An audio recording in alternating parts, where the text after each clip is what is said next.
What's up, everyone? Glad to be coming at you today, but a little different. I am in the shop today, as you can see. Got the camera set up, we're rolling, and I got something I wanted to talk about. It's raining, and I do apologize. I have a cold or something. It ain't COVID, pretty sure. Who cares anymore at this point? But it's raining, it's wet. There ain't a lot I can be doing out on the farm, and so I figured I'd come at you a little differently with this video. For starters, if you're tuning in, please hit that like button, hit subscribe. It definitely helps me out a lot. And I'm feeling a little un-American right now because I'm drinking, I'm ashamed to even say it, but I'm drinking Earl Grey tea, which sounds comical, but it's supposed to be very good for you, help you out, like sickness and all that. So I figured I'd try that out with this chest cold crap I'm dealing with. I've had a sore throat, but I'm hoping to be turning the tide, but like I said, I've been coughing a lot, so you probably will hear me cough a couple times in this video. But this one, I wanted to cover a little different ground. And you know, I have people all the time that tune in and they say, you know, how can I become a farmer? And typically they're talking about, you know, row crop farming. Like that's the big equipment is the draw. I mean, that's one of my favorite things about it. I've been around it my whole life. I still love the big equipment, the combines, the tractors, the semis, just the big powerful machines. It's hard to not love these things. They're just monsters. And they just get better and better the further into the future we get. Now, the thing I want to explore with this video, though, is kind of the different areas. Like if someone were to ask me, how can I get into farming? I got a few different areas wrote down here that I want to talk about and I think are options to consider. And I'm going to go into row crop. I have it on here. And I want to discuss that for y'all as well. But let's jump right in, guys, if y'all are ready to roll. So row crop, we'll go there first because, like I said, that's the big one. That's what people, I mean, you tune into this channel to watch me row crop. And row crop for a guy that's starting in it, and I'm going to assume if you're asking, you're starting at ground zero, your family's not in it. Now, I've got a very in-depth video on how to get into this game, and you'll probably see a little card pop up right here or over there. I don't know. It'll pop up somewhere up here, and I'll have it linked to the row crop video because I go very in depth on that. So I'm going to kind of summarize that one really quick. And row cropping it's awesome. There's nothing else like it, but it's a long game. If you're going to start from nothing, it is a long game. The equipment is expensive. Doesn't matter how old it is at this point, it's getting worse and worse, I've seen. Like there's certain little pieces of equipment I need. I've been doing this, I'm about to start my 9th season. I still need some equipment. Looking at older stuff, it's outrageously expensive. It's gotten worse with the COVID thing where stuff was shut down and all that. The new equipment was kind of held up. A lot of people held on to old machines, kept them, whatever. And it's jacked the prices up pretty hard on a lot of that stuff. So it's a long game. My best recommendation is go work for a guy that's farming and share his equipment and slowly acquire your own equipment. That's what I would recommend. And that also gives you an option to learn how that guy does things and how, I mean, you figure it out because there's a lot of processes to it. You know, I think people underestimate what goes into row crop farming. You got to know seed varieties, you got to know the time to plant, chemical to use, fertilizer path. All of these things play into that. If you go work for a guy, preferably a good farmer, and learn how he does these things, you'll already be ahead of the game. So you're going to have to also farm the scraps. Starting with nothing, you're going to have to work the stuff that really not many other people want to work.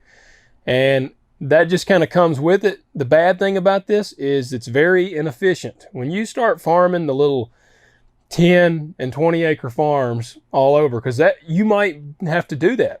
Your biggest farm, if you're starting with nothing, it might be 30 acres. Like that might be your biggest farm. Whereas, the goal would be to get to where you have a 250 acre block. And even that's hard even for me at this point. But the 10 to 30 acre blocks, that's what you need to look at. With row cropping, I don't think I would go as small as like 5 acres. 10 acres is small. You're going to see that when you get in there. Even with older equipment that's smaller, 10 acres is not big, and it's not going to take you long to get in there to get it knocked out. Where that slows you down is, let's say you pick up 8, 10 acre blocks of ground to work. Hey, you're working 80 acres. It's a great start. First year I farmed, I worked about 80 acres. But it's going to take you forever to farm that 80 acres, because I think I said 8. Getting myself confused. 8 10 acre blocks, I guess is what I said. But that's a lot of moving around. More than likely, you're going to have to take the header off to move to the next place. So you're looking at moving in. It's going to take you a while, even just to do that 80 acres. Whereas when you get bigger and you get into the 100 acres, 200 acre blocks, you'll be able to cut 200 and something acres quicker than you'll be able to cut those 80 acres, because there's so much moving around involved. So that's just kind of part of it. That's part of the process. You got to start small, start with the scraps, and, do a good job. The best advertisement is good fields. That's going to be what's going to make the biggest difference. If people ride by and they see pretty fields, that makes them proud. And even if you have old equipment, make it look good. Don't have just your stuff pouring oil out and you're adding oil as you're trying to work it. Make your stuff look good. Clean your equipment. Shine it up. Now, obviously, during harvest season, things like that, the combine gets dirty. It is what it is. I'm not mid-harvest going and pressure washing my combine off. But there's probably an argument to be made. It looks good. People love to see big, shiny equipment on their property. And that's kind of the route I went with my semi-trucks. That's why I like my W9 Kenworth. I like my Peterbilt 359. I wanted that kind of cool factor. There is still something to be said for that. There's a reason why the W9 KW and the Peterbilt 379, 359s, those trucks still reign. There's a reason why the Harley Davidson, so many people want them. They just are cool. It's the cool factor. So keep that in mind. I'm not saying be stupid and go buy all the cool stuff, but keep that in mind. People want to see good looking stuff on their field. That does not mean it has to be brand new. There's a lot of cool factor to a classic tractor that looks sharp. Maybe you got a polished chrome stack on it. You keep the paint looking nice. I'm telling you, it'll make a difference. The other part that's going to make a difference, and this is a dangerous place here, renting the ground. I'm in that other video, I talk about buying land. I encourage you to buy land if you can make that happen. There's options to use. Just watch that video for that. It's a lot. I've got a whole playlist of Farm Ownership 101. Go there, check that out. That's going to go in depth on how you can buy land. But let's bypass that right now and say you're going to rent farms. The hard part with this is, first quote, you never want to go broke paying rent. But then second one, you got to risk it for the biscuit, man. You got to pay. If you ain't paying rent, let's say that there's some land over here, you got a shot at it, and you offer them $100 an acre, and your crops look spectacular. They're beautiful, doing great, making huge yields. But your neighbor over there, other farmer, offers them $200 an acre. His crops are not as good as yours, but he offered them $200 an acre. They're most likely going to go with the $200 an acre. That's $100 an acre more in their pocket. So you need to find that fine line for you. What amount are you comfortable at night? When you lay your head down on a pillow, you're not losing sleep over the fact that you offered X amount to this landowner. At the end of the day, it's a business and you have to make money. Be fair to the landowner and explain to them, this is what I can do, and I'll do this here, and even throw some other things in there. Be like, look, I'll keep the fence line sprayed and cleaned off. I'll keep it pretty. You can be certain that it's going to look good while I'm farming it, and other things. I mean, be good to your landowner and keep them informed. Let them know what you're doing. That's one of the big things. A lot of landlords that I've talked to, they feel very out of the loop. They don't like that. They don't like that. So when I've started working these farms, they just appreciate that I let them know what's going on, and it'll go a long ways with you. So that is the renting side of things. But start small, work the scraps, and find your sweet spot on the rent that you can pay. Don't go broke paying rent, and don't buy so much equipment that you smother yourself. Row crop is really awesome, but row crop it's a marathon. It really is. It's a marathon. And as you'll see, there's a lot of frustrating factors to it. I've talked about them before. I think the system is kind of set against the small farmer. And it's almost like you can eventually become too big to fail.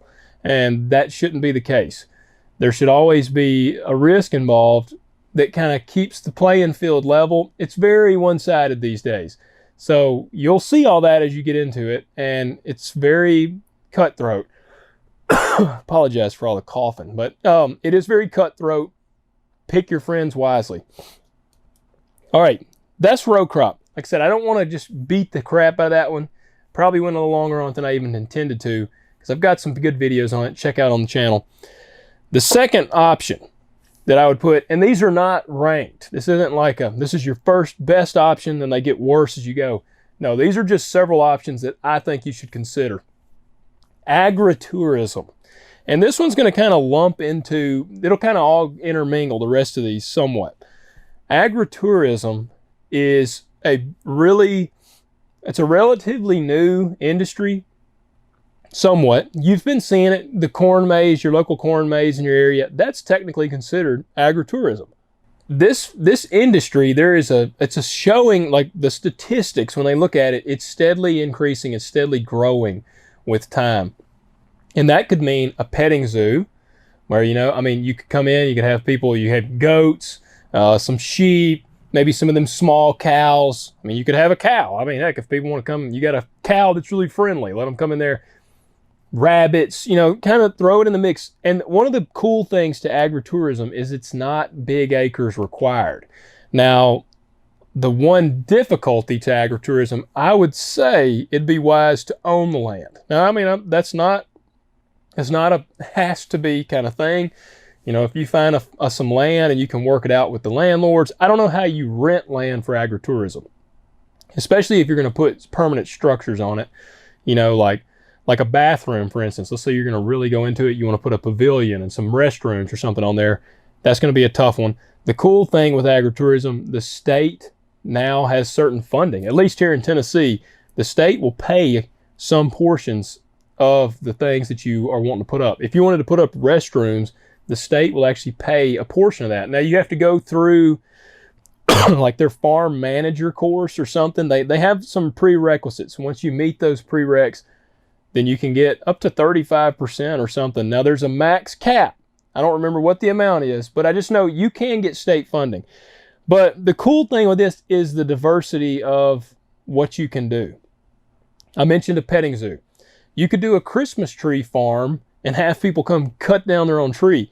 And again, these are things you could do on, probably if you could buy a 30-acre farm or even a 10-acre farm, you could put this on 10 acres. Now, 5 acres, you could still absolutely do the petting zoo. The Christmas tree farm, I don't know, it may be getting tight. 5 acres might be a huge Christmas tree farm. Really, I mean, just to put trees, those trees don't get huge. 5 acres would probably still be good. Now, you're not going to get rich off of that, but if you do it in the right way, where you constantly have other seasons, you could have the petting zoo at some point. You could have an area for the Christmas tree farm. You could have, a playground area for kids. You could even do workshops, like host a blacksmithing workshop. Have people come to the farm and teach blacksmithing, and kind of how it could apply to the farm. How you could do repairs. You could host classes on the animals, like how do you own goats? How do you take care of goats? These are all things you could do in the agritourism side. Mainly, if you just have a place where people can come and they can see what it's like to farm, and they can get an idea of how these things work. That all falls into agritourism. Really, it's about as open as your imagination can be. I've even heard of people that rent bonfires on their land, and that's considered agritourism. It all falls in there. So definitely consider that, especially if you own some land. It's not big acres, but I'm talking like if you got 5 acres, you could do something with agritourism. Does not take big ground to do that. Livestock. Look, you know, I love Yellowstone, and it's a boomingly popular show. It's got everybody wanting to be a cowboy. Everybody wants to be a rancher these days. You know, we want to have the big 50,000 acre ranch, and we want our train station where we can take the people that get on our nerves and get rid of them. I'm just kidding, maybe. But anyways, livestock farming has kind of, I would say it's probably been seen an uptick, maybe not in a huge statistic manner, but just in people's interest of it. Now, I have just a few livestock. I've got some goats. I've got a couple cows. I got a few cows, got some goats, chickens, those kind of things. Like, it's, again, as diverse as you want to make it. And again, you can tie this into the agritourism side, meaning, hey, you got some of these animals, have a little petting zoo. You got chickens, you could sell their eggs in the agri side if you had a farm store or something kind of thing. But chickens, you can get into chicken farming relatively easily. There's actually companies that offer contracts for raising chickens. I've never looked into this. I think you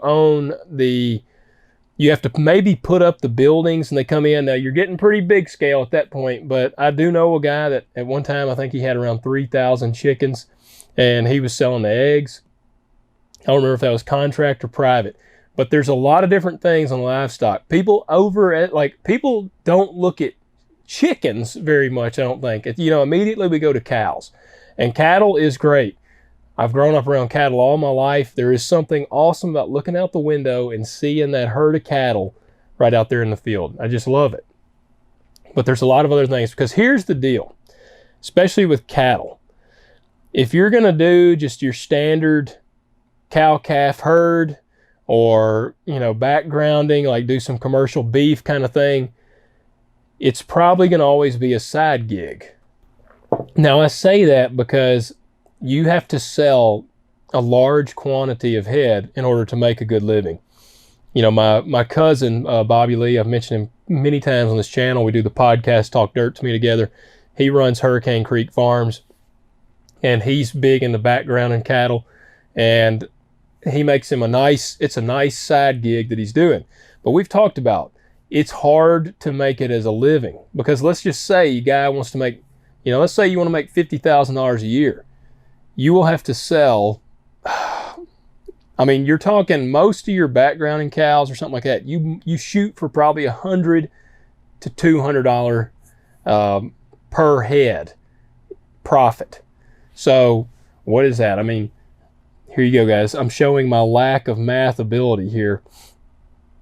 But let's say it's $50,000. You're like, I just want to make $50,000. And at a $200 profit a head, you'd have to sell 250 head of cattle. I don't know about you guys, but it is hard to, I don't know where you would run 250 head of cattle. Now, I'm not saying it can't be done. And if that is your ultimate goal, then by all means, go after it, man. Shoot for it. Get 1,000 head of cattle. But keep in mind, you could, without huge acres, you could run probably 20 head of cattle and you could make a decent little side income, and you get to kind of experience that ranching lifestyle. But there is little specialties, and this is where people don't think about it a lot.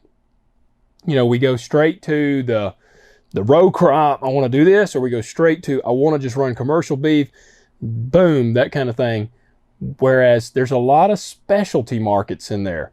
I've got a good friend that's gotten into breeding horses, and he's really moving into that direction.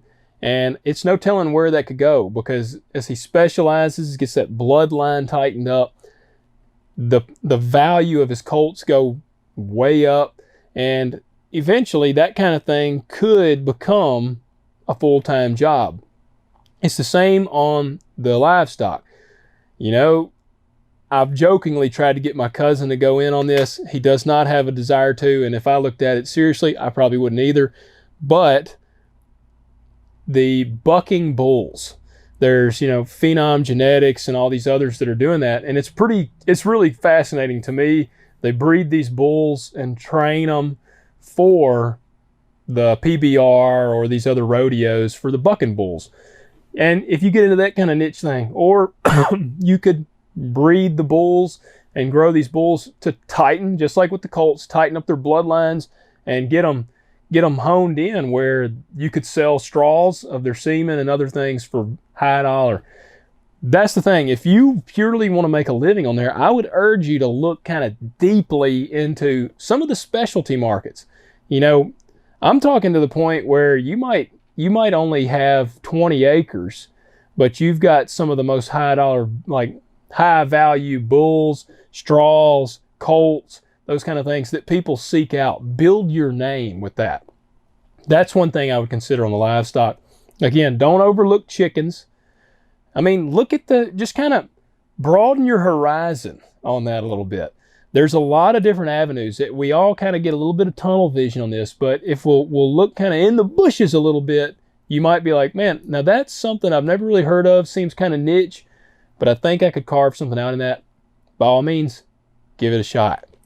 So the next one, I would say, again, could tie into the agritourism, but that's going to be your vegetables, like truck patch farming, they call it. This one is really cool because you can actually make a very good living off of 5 acres.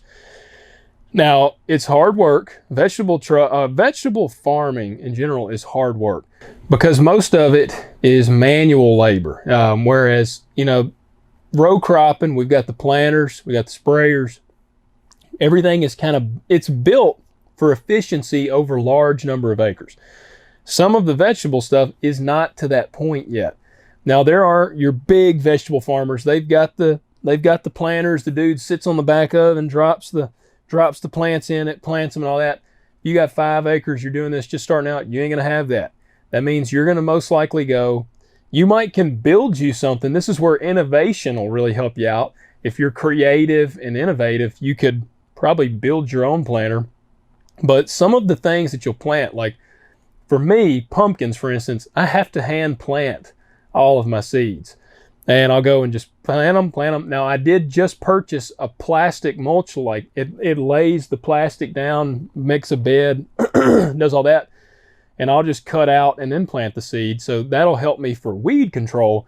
But see, a lot of the vegetables, they're not like your row crops where you have certain chemicals that you can spray and all these other things. A lot of the vegetables, you're going to have to go out and you're going to have to chop the weeds on your own. It's going to require this. Now, you can buy certain pieces of equipment, and you can do tillage between the rows, but eventually their vines will run and other things. You're going to have to do a lot of manual labor. That's the separator from your vegetables versus your row crop. On the flip side of that, you can make substantially more money in vegetables just because of pretty much for that reason. It's hard. It's hard. I mean, I'm trying to think on, take sweet corn, for instance, there are some really nice sweet corn varieties out there that you can spray. You can manage the weeds relatively easy. At the end of the day, you still got to go pick them. You got to pull them. I pull mine by hand, and it wears you out. And it's hard to find people now that really want to go out and do this kind of thing, that want to help you, even paying well. But consider something like sweet corn, and strawberries are supposed to bring really good money. Peas, oh man, there's a lot. I would not be scared to look into orchards as well. Now, the orchard thing is really, it's also going to require a tremendous amount of maintenance. to get these trees to be producing like you need them to and all that. And the beginning curve is probably going to be hard. You know, the first couple years, you're probably going to really be scratching your head trying to figure out how this is all going to work. and you'll pick up processes along the way. And don't be scared to look on YouTube and see how other people are doing it. And also, I would recommend reach out to your county agencies, like your farm service agency, and see what kind of fruit, vegetable things they have. They might have courses available for you. Just like with the agritourism thing, there is state funding for vegetables and fruit farming. You can get certain things like equipment you might need for that. I think coolers. I've heard that you could have like a cooler where you could store it, because you're going to have to go to farmers markets, or you're either going to have to go full agritourism route and set up like a farm store and sell directly off the farm, which people are really into these days. That's one thing COVID did help us out with. People went to the grocery stores. They didn't see stuff there they wanted. Shelves were empty.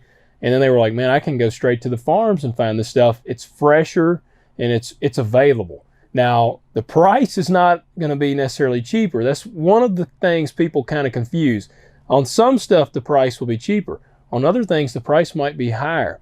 But you're getting a fresher, higher quality than you would be at a grocery store, because it has been transported in from somewhere else. It has aged. It's gone through different climates along the process. I mean, some of the things you get might be from Mexico. That's a pretty dadgum long ways of travel. Now, I'm not saying they're all crap, but I'm just saying it's going to be better if you get it local. So vegetables, fruits, if you got 5 acres or less, consider vegetables, things like that. It is a lot of money in there. I mean, there's people making, on 5 acres of vegetables, there's people, I would say, pretty safely profiting about $75,000 a year. Now, they've got a system down where they're growing stuff pretty much year round. They've got it set up. They know, all right, this is growing here. So they're steadily drawing income off the place. So that's what you need to consider. There's a lot of options that way you can go. So do not shy away from that. And something else, last thing I'll finish with, one that's really different. And again, agritourism. You'll notice I put a big emphasis on agritourism, because I think that there's a lot of good ways to start for somebody that's new in agritourism. If you got a place, and this would really tie all of this in, if you got a place that has some cattle on it, it's got an orchard on it, I mean, let's say 30 acres. You got 30 acres, you got like 10 or 15 head of cattle, uniform, pretty fat cattle out there, man. People like to see healthy, uniform cattle out there. And then you got an orchard, maybe, I don't care if it's a vineyard. You could have grapes, you could have apple trees, whatever, up kind of on the hill. And you got a barn. Build a nice barn, you would be blown away at the amount of money you could make as a venue, selling it or renting it out as a venue for weddings and certain events. People are going crazy over this. These are all things to consider. Maybe you inherited some land, or maybe you bought a piece of land that's got an old barn on it. Consider redoing the barn, making it nice enough to host events at. You would be shocked at the kind of money that you're looking at right there. So guys, that's kind of I would almost call that the unconventional way to get into farming, is to consider these other options besides just the good old standard ipso facto row crop farming or whatever. Look into the bushes. That'd be my advice. And I mean, the thing about it, once you kind of get established in these areas, your name will get out there, and it would probably help you pick up. Let's say you got into the agritourism, you were doing really well. One, you're going to be generating some disposable income or extra income, and you're going to need tax write-offs. So you could then start purchasing. Maybe you purchase you a small grain drill. Maybe you get your tractor that can handle that grain drill. And you just kind of go from there, and people like you. They buy your products. They're like, well, he does a great job with this. He would probably do a good job with the row crop side of things. You earn their trust, and they believe in you. And then you can start expanding out. Something to think about, guys. I wanted to throw that out there for you. I hope this video helps you out. I hope it gives you some ideas of things you can do to get into it. Even if you have, if you have 1 acre, you could start growing vegetables. Like let's say your house and you're on like an acre and a half, your house is on that as well, but you got a garden area you could do, you could start selling there. You never know where something can go and where it can start and grow to. That's what I would emphasize. Just believe in yourself and be willing to kind of look at the more specialty side of things. Guys, I hope this helps you. Please hit that like button, hit subscribe, hit the little bell. It's on one of these sides, and it's supposed to notify you when I upload a video. And guys, please share this if you enjoy it. And guys, let's get after it. Thanks.